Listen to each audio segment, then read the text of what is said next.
La nuit dernière, eh bien, Donald Trump a annoncé tout simplement qu'il allait apporter la paix dans le monde, mais notamment parce qu'il avait discuté avec Volodymyr Zelensky. Alors c'est vrai que je vous propose de regarder justement ce message extrait de son réseau True Social.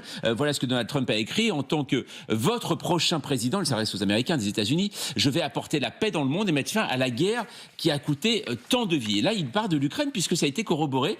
Vous allez le voir sur eh bien, le compte X de Volodymyr Zelensky, qui affirme avoir parlé aussi, lui, donc avec Donald Trump pour le féliciter de sa nomination républicaine et condamner la tentative d'assassinat.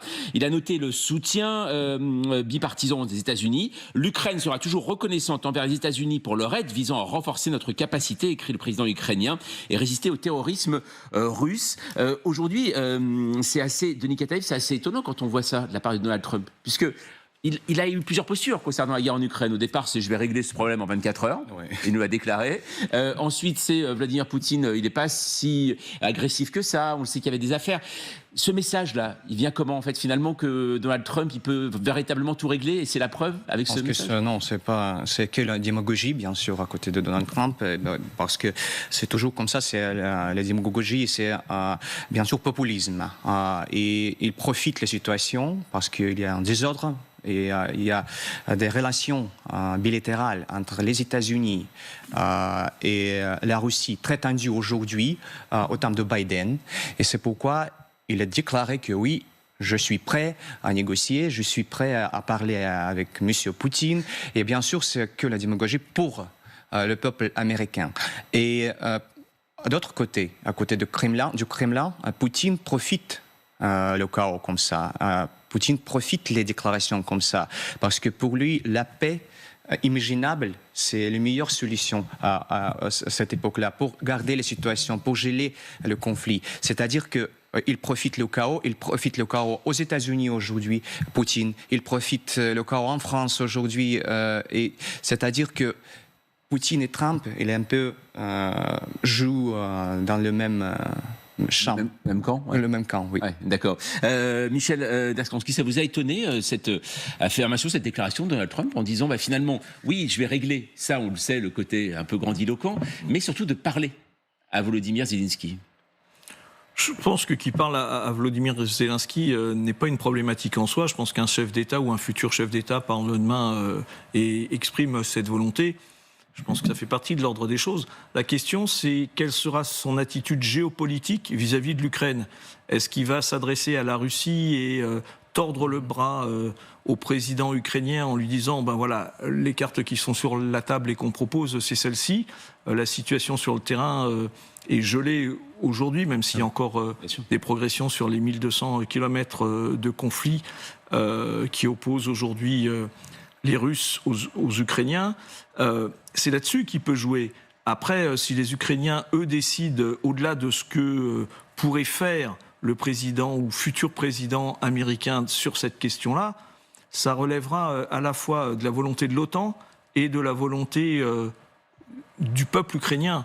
Et là, je pense que Donald Trump n'a pas toutes les clés en main. Il faut voir qu'il y a quelques semaines, l'OTAN a mis en place un système à Wiesenbad, en Allemagne, 700 personnels mis à disposition pour qu'il y ait une continuité en termes de logistique, d'armement et de formation pour les Ukrainiens dans l'éventualité de la nomination de demain de Donald Trump comme futur président des États-Unis.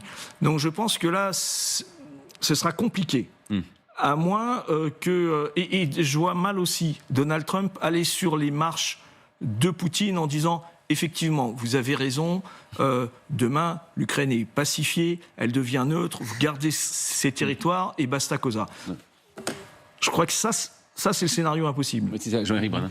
Plutôt très d'accord avec ce que vient de dire Michel Daskowski, et je vais rajouter pour compléter qu'on a quand même des faits qui nous interpellent. D'abord, un changement vis-à-vis du monde de la part de Donald Trump. Donald Trump a été président dans un monde dans lequel il n'y avait pas cette guerre, il n'y avait pas le fracas qu'il y a à peu près partout aujourd'hui dans le monde. Et qu'est-ce qu'il nous dit? Il nous dit « je vais m'occuper des affaires du monde ». Or, jusqu'à maintenant, son message, c'était l'Amérique d'abord, presque l'Amérique uniquement. Rappelez-vous son message, je n'ai pas été élu pour m'occuper des citoyens de Paris, mais pour m'occuper des citoyens de Pittsburgh. C'était le retrait de la COP 21, mais c'était aussi le retrait des affaires du monde. Or aujourd'hui, il nous dit qu'il va y remettre un pied. Ça, c'est intéressant parce que au moment où le Parti républicain a complètement changé, on a d'ailleurs un changement qui ressemble à ce qu'on avait eu du temps de Ronald Reagan. C'était à peu près la même chose. Reagan avait changé en profondeur le Parti républicain. Il nous l'a amené jusqu'à notre époque et Donald Trump vient de lui faire une nouvelle mutation.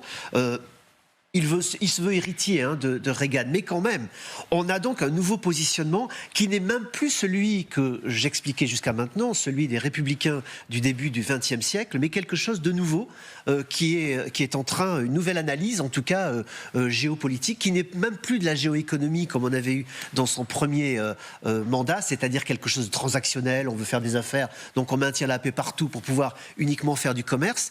Il y a là un nouveau pas qui interpelle, et que moi je demande à voir la suite. Je n'ai pas les clés de ce qui va arriver derrière, mais j'observe en tout cas qu'il y a un changement et pourquoi et comment, c'est ça les deux questions qui se posent aujourd'hui. Denis Kataev, on en parle en Russie encore aujourd'hui de Donald Trump comme un probable allié ou pas? Parce que lors de sa tentative d'assassinat, il y avait eu un premier message qui est assez étonnant de la part du Kremlin, où vous avez dit finalement, eh bien, par rapport à tout ce que provoque l'Amérique dans le monde, il faut viser les hommes politiques. Et puis après, ils avaient dit on est désolé, voilà, on envoie tous nos vœux à Donald Trump. C'est-à-dire, est-ce qu'il y a une relation ambiguë?